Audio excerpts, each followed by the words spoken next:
Bonjour à toutes et à tous et bienvenue dans notre petit jardin laboratoire. Je vous avais promis une seconde vidéo, la voici. Alors j'ai mis un peu de temps à revenir vers vous parce que les conditions climatiques sont très particulières encore une fois cette année et je n'ai pas eu véritablement beaucoup de temps à vous consacrer. D'autant que je suis un peu fâché sur YouTube puisque, comme vous le savez, les conditions d'obtention, d'accréditation ont encore une nouvelle fois été modifiées. Et voilà, j'ai l'impression un peu de travailler gratuitement et de perdre mon temps. Enfin, toujours est-il que je vous ai toujours promis de vous être fidèle. Et c'est ce dont je me suis engagé. Et bien, je poursuis cette activité de présentation d'un petit jardin familial, modeste, hein, vous l'aurez compris, où on tente de mettre au point de nouvelles techniques et de nouvelles approches dans l'espoir de produire des légumes et des fruits de qualité. Voici les belles de nuit, jaunes et rouges. Les blanches ont semble-t-il disparu. Elles s'ouvrent la nuit pour se refermer aux premières heures du matin. Voilà ce que ça donne. Rappelez-vous, il s'agit d'une butte fleurie qui aujourd'hui a pris des dimensions très importantes. Bien voilà, on essaiera de la contrôler un peu plus au mois d'octobre. Je vous remontre les haricots. Rappelez-vous les haricots sidérales de la variété sidérale. Ils sont hyper productifs. Voilà par exemple une grappe. On est jusqu'à 30, 40, 50 haricots par grappe. Voilà, la récolte se fera demain matin. Elle est déjà réservée pour une amie. Vous vous rappelez de l'élevage des oryctes nasicornis que j'entretiens depuis maintenant un peu plus de 3 ans, quasiment 4. Voici le mâle, le scarabée rhinocéros européen, et vous devinez son rostre à l'avant. Ceci ne s'intéresse qu'au bois, qu'au carbone, et qu'il dégrade patiemment et lentement, et il laisse leur déjection. Et ce nouvel azote permet de nourrir les plants, hein, comme vous le voyez. Ceux-ci ont pris froid, nous avons une nuit à 8 degrés il y a plus de 3 semaines maintenant.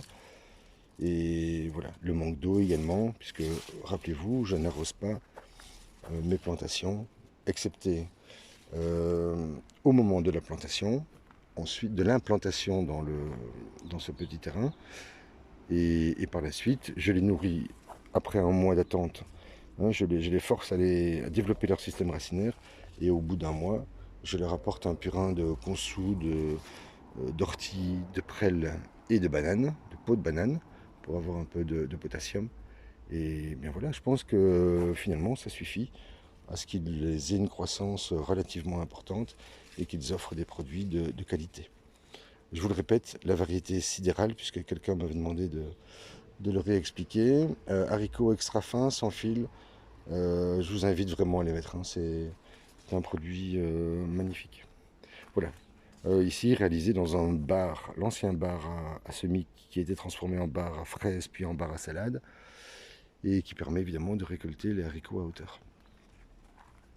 Haricots espagnols, ici sur votre gauche, voilà, avec des exemplaires relativement importants. On est en moyenne, alors là c'est un petit qui ne fait qu'une quinzaine de centimètres, mais on est en moyenne sur du 20, 25, voire 35 centimètres de longueur. Je vais essayer de vous en montrer un, comme celui-ci par exemple.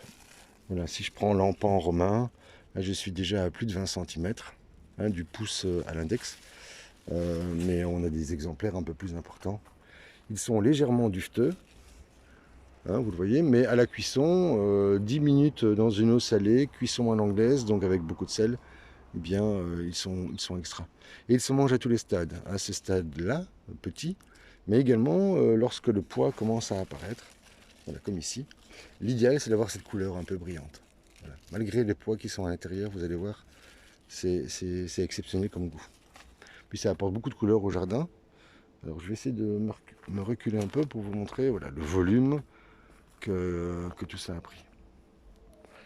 Dans cette planche, toujours sans arrosage, des tomates y poussent. Comme ici, une variété nouvelle que je teste encore cette année, la Pink World, qui est une petite tomate voilà, d'un joli gabarit. Voilà, il ne fait que 5 à 7 cm, d'un rouge vif, presque vermillon, et de grande qualité, hein, gustative, rempli de sucre. Les oignons, je commence à les retirer au fur et à mesure. Oui, il manque encore un peu d'eau, mais bon, comme vous le savez maintenant, je n'arrose pas. Les tomates Black Cherry dans cette structure que j'ai dû étêter cette semaine parce qu'ils prenaient la direction des 3,50 m. Voilà, j'ai décidé de les stopper.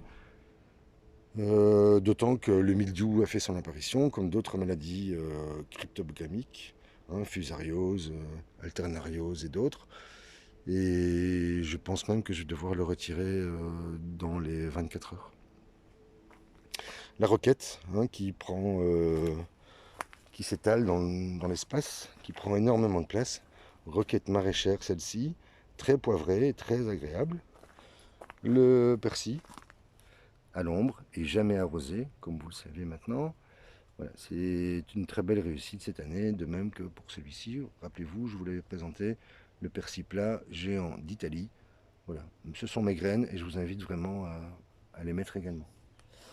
Alors, je vais essayer d'être un peu rapide pour ne pas vous embêter. Voilà ce que donne la structure carbonée. Ce sont deux planches. Celle de gauche a maintenant 2 ans de réalisation, une première année de test qui s'est montrée, les tests se sont montrés vraiment encourageants. Et sur votre droite, une planche beaucoup plus haute. On monte jusqu'à, on va dire, 25 cm. Je pense que 40 cm serait encore bien mieux. Vous voyez que j'ai déjà perdu beaucoup de matière organique, hein, ce substrat végétatif a déjà perdu plus de... On en est quasiment à 10 cm maintenant, puisque les plantes absorbent les sels minéraux qui sont à l'intérieur, avec des euryctes à l'intérieur. Et ben, vous voyez ce que ça donne. J'ai dû faire 2 effeuillages successifs en 15 jours, parce que le mildiou a tenté de rentrer dedans. Et fort heureusement, pour l'instant, il ne l'est pas. Donc les plants apparaissent, les fruits apparaissent maintenant de façon un peu plus évidente, comme ici sur votre gauche. Voilà, des plants big steak ici. On a de la marmande, de la petite marmande juste derrière vous. Vous voyez les plants hein, de persil et basilic, toujours sans arrosage. Rappelez-vous, au milieu, ce ne sont que des plants malades que j'ai implantés dans ce petit jardin. J'ai pris un énorme risque, mais finalement, ça se passe relativement bien. Il y a assez peu de matière organique hein, dans ces seaux. Les seaux sont percés de 4 trous, et si vous le voyez, ben, il y a à peine la moitié de la matière qui est présente dans... Donc, la matière, en fait, c'est du compost maison. Voilà. Pas très importante, et je les laisse aller jusqu'au point dessèchement. En fait, je les torture un peu, puisque je les laisse aller jusqu'à avoir soif en permanence. Ben, vous voyez qu'elles résistent bien. Les maladies ont disparu. Alors le vert pourrait être un peu plus prononcé, hein, couleur azote. Mais évidemment, nous sommes dans une serre avec une protection pour éviter les grands coups de soleil. Et ben, finalement, ça fonctionne relativement bien. Je ne vous dis pas le nombre de tomates, malgré le nombre de bouquets qui ont séché et disparu, puisque nous avons eu au mois de mai 25 jours de pluie, et les insectes, évidemment, lorsqu'il pleut, ne sortent pas. Donc les 4 pollinisateurs principaux, que sont l'abeille sauvage ou domestique, que sont le bourdon, la guêpe, qui peut polliniser jusqu'à 2000 plants par jour, et la cif, eh bien, ne sont pas sortis. Ici, ce sont des Black Cherry. En extérieur, elles ont un peu de difficulté, elles sont très sensibles au mildiou, alors qu'en intérieur, eh bien, vous le voyez, ça se passe relativement bien. J'ai dû rajouter des éléments en acier galvanisé, je ne sais pas si on le voit bien, ici, voilà, qui me servent de tendeur pour pouvoir les retenir, et éviter évidemment qu'elles ne tombent vers l'intérieur de la structure. Je vous montre la deuxième, alors qui aujourd'hui est beaucoup plus aérée. Rappelez-vous, j'avais ici des haricots de plus d'1 mètre de haut, bien, je les ai retirés. J'ai réalisé les récoltes. Je veux dire que je suis plutôt satisfait. Alors différentes variétés de tomates ici. Voilà, je ne vais pas vous embêter longtemps dans cette serre. Elle est pratique, hein, ce chemin-ci est relativement large, donc ce qui me permet de pouvoir y transporter bien mes matériaux. Voilà, mais les tomates sont plutôt jolies, aucun cul noir, donc aucune nécrose apicale. Et je veux dire que ça se passe plutôt bien. Évidemment, le mildiou a réussi à rentrer dans la serre. Ça, c'est une source d'inquiétude. Ici, ça se passe relativement bien également, avec les concombres slovènes et piquants d'un côté, et des mini-concombres de l'autre, qui sont là. Voilà, mais le plant a été abîmé, il s'est sectionné en deux, et donc je laisse les concombres grandir. Hein, les jaunes vont pouvoir être retirés. On voit qu'il manque que la photosynthétisation ne s'est pas faite correctement. Et donc ils vont manquer de goût et de par leur aspect, ils vont manquer d'appétence pour nous. Et donc voilà, je vais devoir les retirer. Le mildiou évidemment s'est installé dans ce jardin. Parmi les nombreuses maladies cryptogamiques, eh bien, voilà, il a encore agi cette année. Donc ce qui m'oblige à réfléchir à d'autres solutions pour l'an prochain et elles sont déjà en place. Finalement, c'est pas plus mal que ce mildiou soit arrivé aussi vite.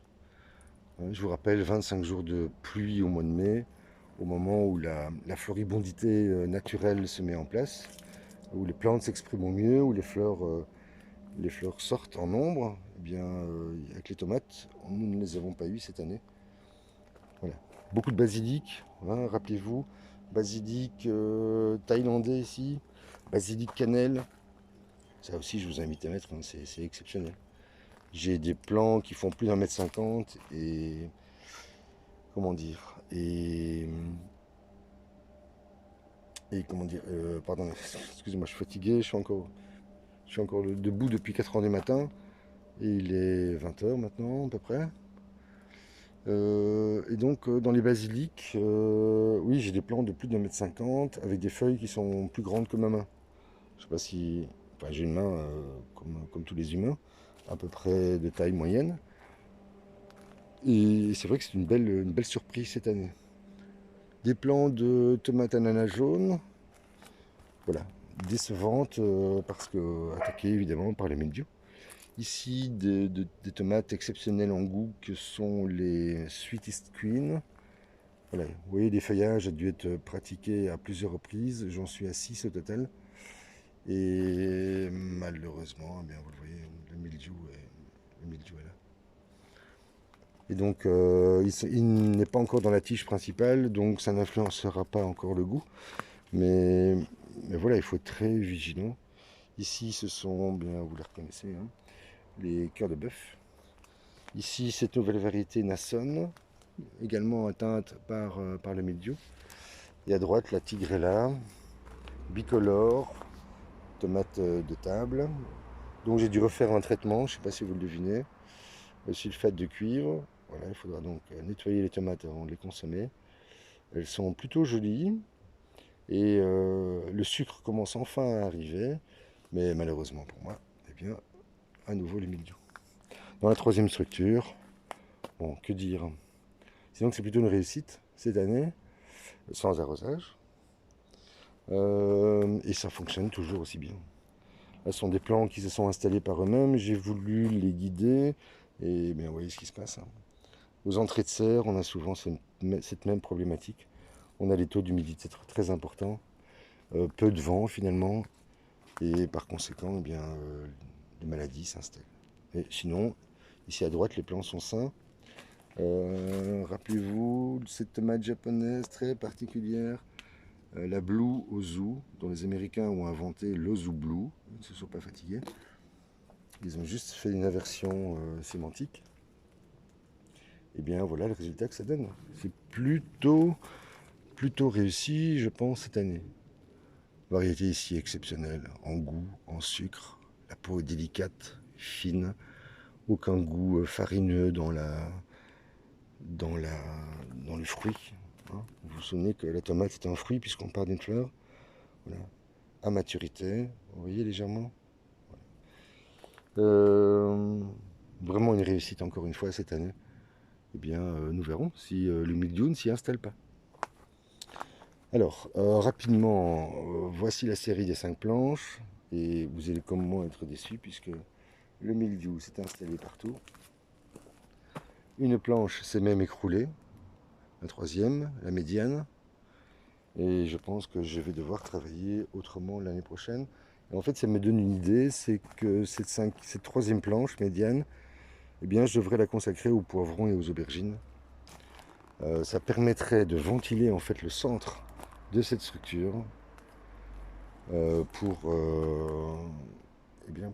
permettre à l'air de circuler, réduire l'évapotranspiration des plantes et des sols, puisque je travaille avec du broyat. Hein. Cette année-ci, j'ai mis du pommier, qui est sucré, comme vous le savez, et donc qui nourrit les bactéries du sol, mais il se dégrade très très vite, beaucoup plus vite que la simple plaquette, ou même du BRF. Voilà, mais malheureusement, le mildiou est installé un peu partout, je vais donc devoir retirer les plants, les composter, hein, puisque le mildiou est partout, comme vous le savez, dans l'air que nous respirons d'abord. Et il est arrivé avec l'arrivée de la tomate, on va dire, donc grosso modo au début du XVIe siècle, après la redécouverte des Amériques par Christophe Colomb, puisque vous le savez, les Vikings avant eux les avaient découvertes, notamment le descendant d'Éric le Rouge. Et puis surtout les Japonais, les Chinois pardon, ont découvert l'Amérique à partir des années 1430, 1450, puisque la grande armada chinoise avait déjà visité les côtes ouest américaines.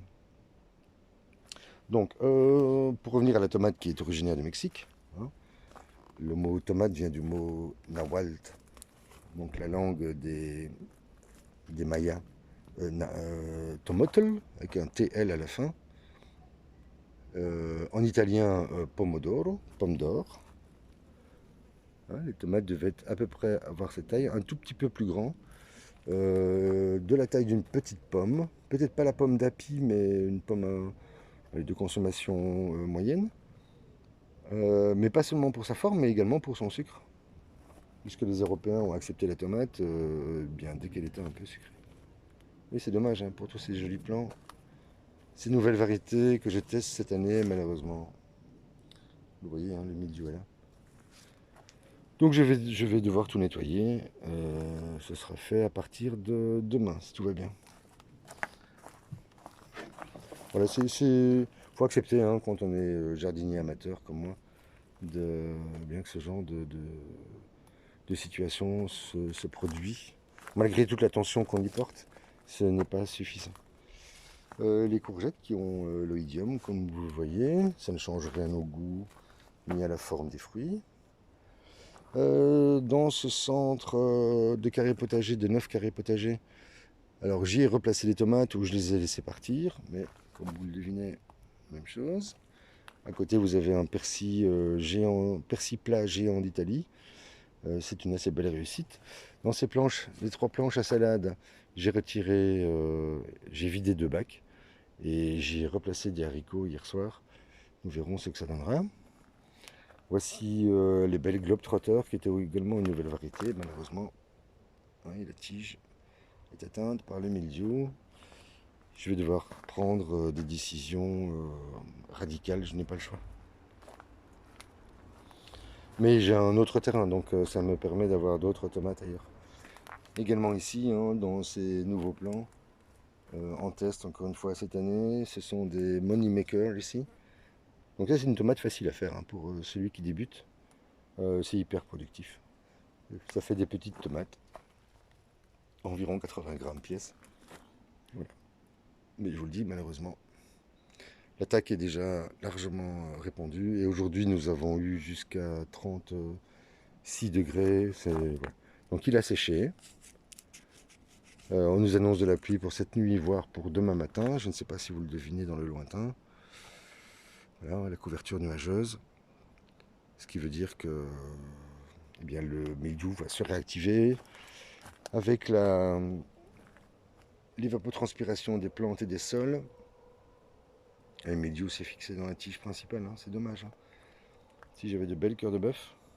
J'avais déjà dû retirer la briscolino, qui est une tomate qui vient du pied du Vésuve. Donc de la région de Milano.